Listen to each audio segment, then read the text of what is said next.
não esse novo normal que eles tentam emplacar aqui no Brasil. Amanda. Primeiro, boa tarde aos dois, sejam bem-vindos. Essa pergunta também vale para os dois. Vamos começar com o Nicolas agora, só para a gente inverter a ordem.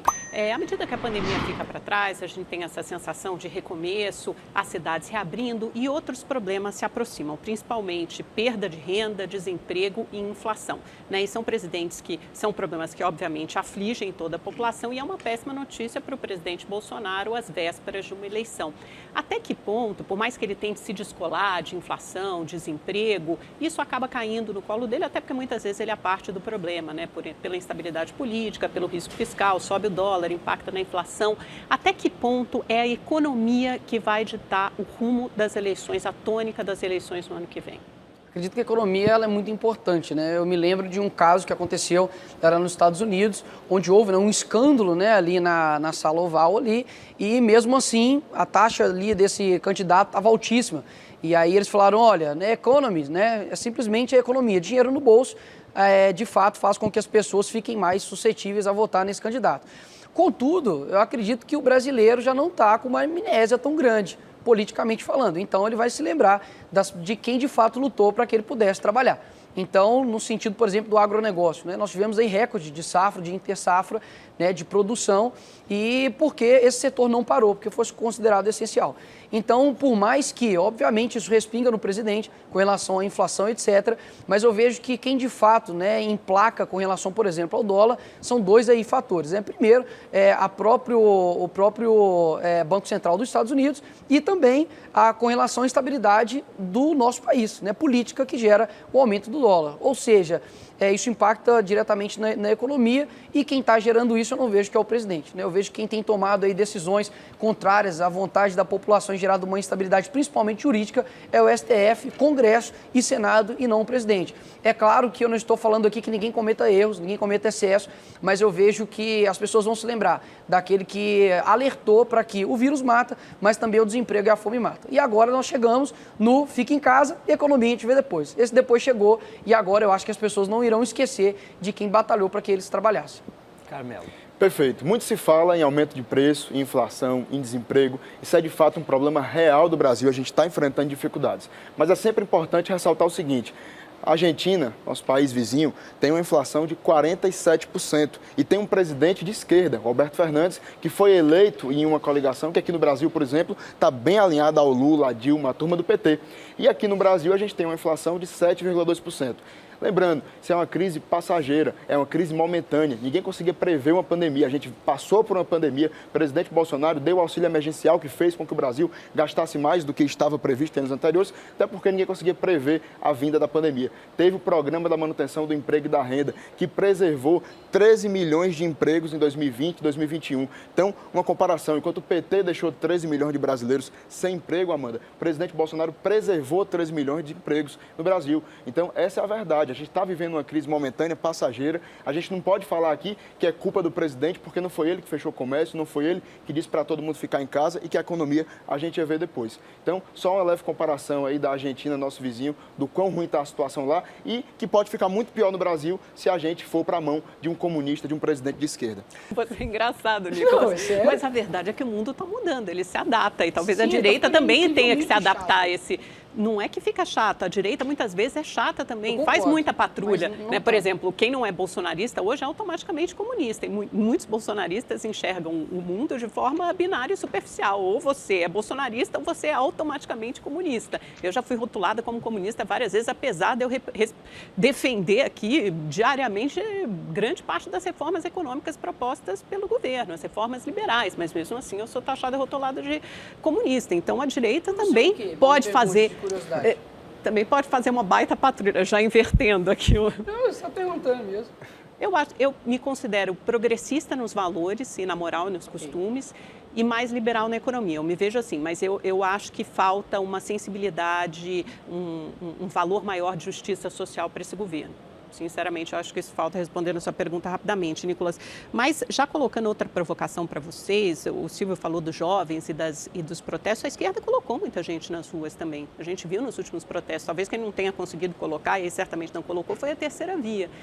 E, por outro lado, a gente vê também uma rejeição grande ao presidente Bolsonaro, principalmente nessa faixa etária dos jovens. Quando a gente vê ali as pesquisas e vai no detalhe e abre as pesquisas, e não é só uma, duas ou três, são pelo menos 6 ou 7 institutos, fontes diferentes falando, apontando exatamente para a mesma coisa, ou seja, para uma impopularidade do governo que se mantém ali em torno de 50% e uma rejeição muito alta nesse público jovem. Se vocês não acham que é preciso fazer um meia-culpa aí, que é preciso reconhecer defeitos e fazer críticas ao governo? Sim, também onde o governo erra?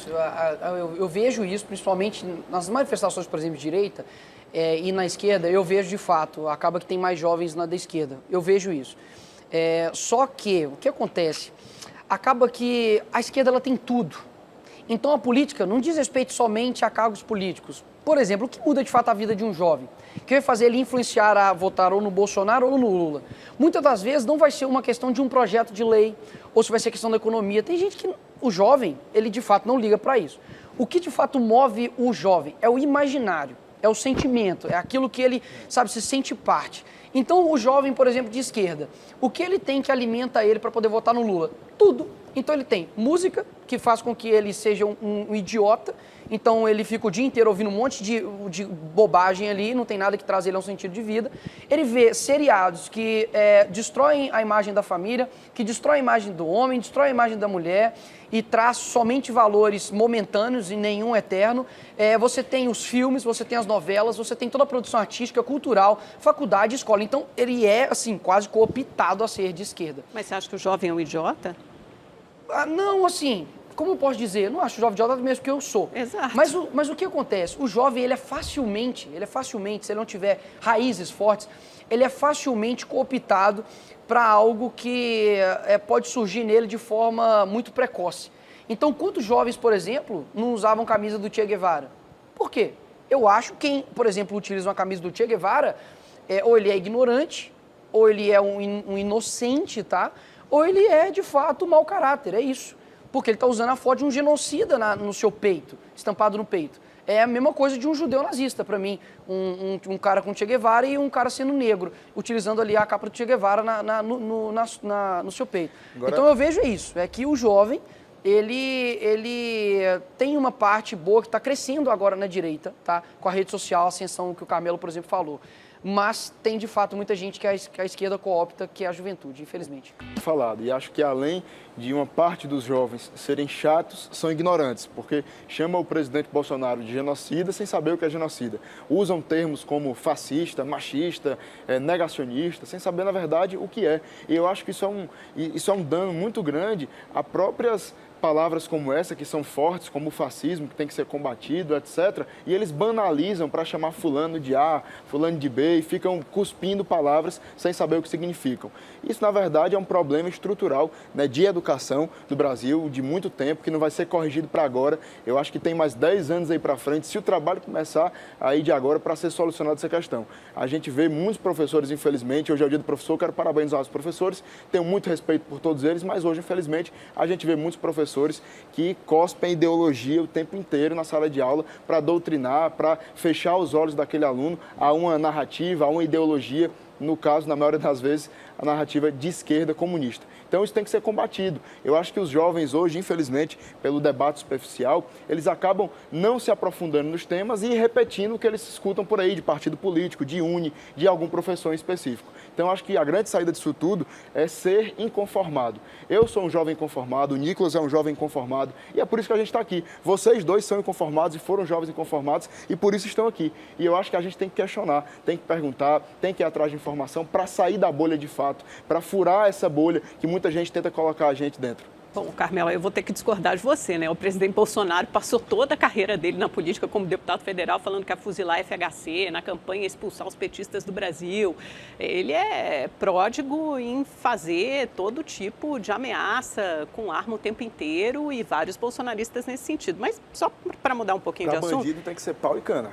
Bandido não tem que ter pena de bandido, não. É o que? É pena de morte? Não, tem que pagar pelo que fez, tem que ser preso. Mas os petistas, os que votam, não, quem roubou tem que ir pra cadeia, tem que pagar pelo que fez. Mas o Fernando Henrique tem que ser fuzilado? Não, o Fernando Henrique não... Não, veja só esse discurso. Mas tudo bem, não vou nem entrar nessa seara porque a minha pergunta é outra. Uma coisa, eu acho que é o discurso da direita e na prática muitas vezes a gente vê coisas diferentes. Eu acho que um exemplo disso aconteceu ontem na votação daquela PEC, ou tentativa início da votação daquela PEC, que quer cercear os poderes, quer interferir politicamente no Conselho Nacional do Ministério Público. Todas as associações e entidades do Ministério Público são contra, apelidaram a PEC de PEC da vingança, né? Vingança contra a Lava Jato, que promoveu uma verdadeira devastação ali em parte da classe política. E ontem a gente viu, inclusive, deputados bolsonaristas, Carla Zambelli, Vitor Hugo, Bia Kicis, votando contra a retirada de pauta dessa matéria. Ou seja, quase como votando a favor dessa interferência política no Ministério Público. O discurso da direita sempre foi o discurso, ou pelo menos era, da anticorrupção. E agora a gente vê muitos desses bolsonaristas votando a favor de flexibilização de lei de improbidade administrativa, nesse caso o Conselho do Ministério Público. O discurso não é um e a prática outra? Olha, o que eu acho é o seguinte, eu não estou acompanhando de fato a tramitação dessa PEC, né? Prometo que vou ver de fato o texto dela, o que ela diz, mas o que a gente tem que analisar são os fatos. A gente está vendo o governo do presidente Bolsonaro sem um caso de corrupção sequer. A gente viu no governo do Lula Petrolão, Mensalão, inclusive falando em Petrobras, a Dilma, ao invés de fazer refinarias no Brasil, preferiu até comprar uma refinaria fora daqui, em Pasadena, na Califórnia, nos Estados Unidos, e gerou um dos maiores roubos da nossa história, o Petrolão, o Mensalão e por aí vai. Inclusive, falando em refinaria, o Luiz Inácio Lula da Silva prometeu uma refinaria para o estado do Ceará. E eu tenho certeza que se no Brasil a gente tivesse mais refinarias, o preço do combustível seria mais barato, Nicolas. Sabe o que foi que ele fez? Não entregou, sequer saiu do papel. As refinarias que o Lula fez, ele roubou, enganou o povo brasileiro. Então a gente está vendo um governo anterior de falsas promessas, de ilusão e de corrupção, e agora um governo honesto, que tem o compromisso com o combate à corrupção, até porque dá o exemplo, não rouba. Está enfraquecendo a Lava Jato e o Ministério Público. E aí? Bolsonaro não manda no Ministério Público, no Supremo Tribunal Federal. Vocês acham que o Bolsonaro manda em tudo? Não, são esses deputados. Qual o poder que ele tem para enfraquecer a Lava Jato? São os deputados bolsonaristas, Amanda, quem enfraqueceu a Lava Jato foi o Supremo quando mandou soltar o Lula. Quem enfraqueceu a Lava Jato foi o Augusto Supremo Aras mandando quando soltar desmobilizou todas as foi o forças-tarefas Supremo e apoiador do soltar quem a Bolsonaro. Lava Jato prendeu. O presidente Bolsonaro não manda no Ministério Público, não manda na PGR, não manda no Supremo. Agora tudo é culpa do Bolsonaro, né? É difícil. Eu nem mencionei o presidente Bolsonaro, mencionei deputados bolsonaristas, mencionei agora o Augusto Aras e o próprio presidente Bolsonaro. Não, e o próprio presidente Bolsonaro que faz vista grossa e não deu um pio sobre essa PEC. Mas vamos lá. Eu acho que a esquerda é muito boa de propaganda. A grande questão é o seguinte, eu não estou acompanhando também essa PEC, eu vejo que se o deputado Carlos Zambelli, Major Vitor Hugo, que seja, votou de uma forma que seja incoerente com aquilo que a direita tem empregado, é chamar eles aqui e perguntar, eu não vou responder por eles, porque eu também não estou acompanhando isso. Agora, poxa, falar sobre corrupção ou combate à corrupção no governo Bolsonaro e tentar, sabe, descredibilizar talvez o governo com relação a isso, ou talvez a base, eu acho que é injusto, sabe? Porque aquilo que o presidente e a base têm feito, de fato, é não roubar.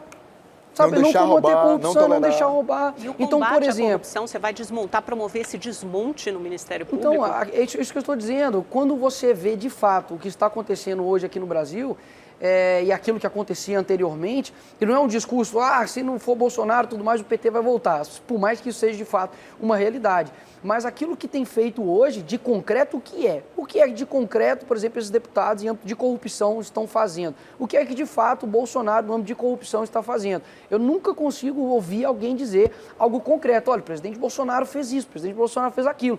Ele tem várias críticas com relação, por exemplo, ao próprio PGR, ao próprio Augusto Aras, que, inclusive, havia mais frentes de investigações do que o Dodge e no biênio dela. Ou seja, não é falado o que é feito.